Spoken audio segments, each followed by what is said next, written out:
Om Namo Bhagavate Ramakrishnaya. Lessons for Life from Swami Jagadatmananji's inspiring book Learn to Live, Volume 2, Chapter 4. As we sow, so we reap. Edgar Cayce, a devotee of Christ. Edgar Cayce was born on 18th March 1877 in Hopkinsville of Kentucky, United States of America. His parents were illiterate. Cayce had studied only up to the 8th standard in school. He had read the Bible several times and was an ardent devotee of Jesus Christ. Cayce had entertained a desire to become a clergyman, a priest, as he was keen in helping people who were sick and ailing. As he could not continue in school, he had to give up the idea of becoming a clergyman. But he did not like to lead a peasant's life in the village. He went to a city and took up a job in a bookstore.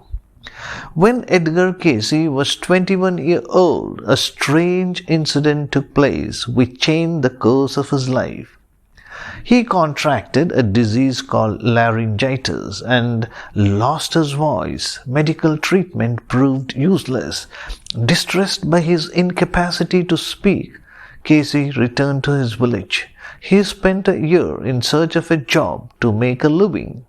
Ultimately, he decided to take to photography, which did not involve the use of the vocal cords.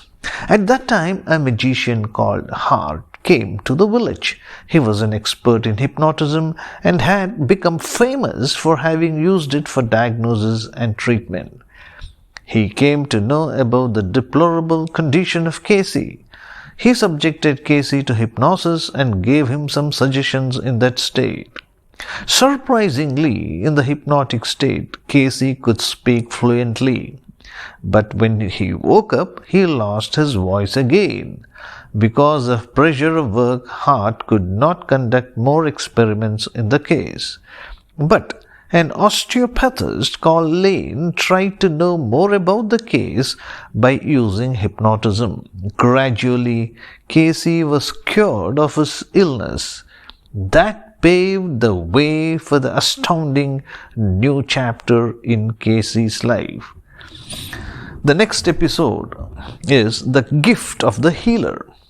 Lane conducted an experiment of trying to get the causes of Cayce's illness and its cure from Cayce himself when he was in the hypnotic spell. Accordingly, when Cayce was under hypnosis, Lane gave the suggestions. Cayce spoke in his natural voice.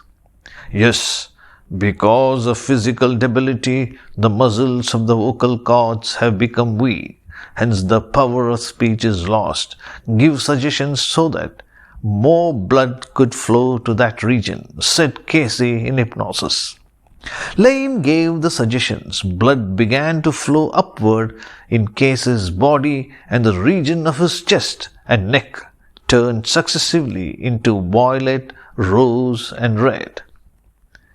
After 20 minutes, Cayce, who still lay in hypnotic sleep, adjusted his throat and said, "Now I am all right. I have regained the voice. Now give suggestions that the flow of blood could become normal and that I wake up from hypnotic sleep." Lane followed Cayce's instructions. Cayce got up and after a year's ailment spoke for the first time in a natural voice. Though after a few months there was a relapse, Lane gave suggestions as in the past and helped Cayce to speak normally. Tomorrow we will be discussing the episode Able Detective. Om Shanti Shanti Shanti Harihi Om Tat Sat Shri Ramakrishna Arpanamastu.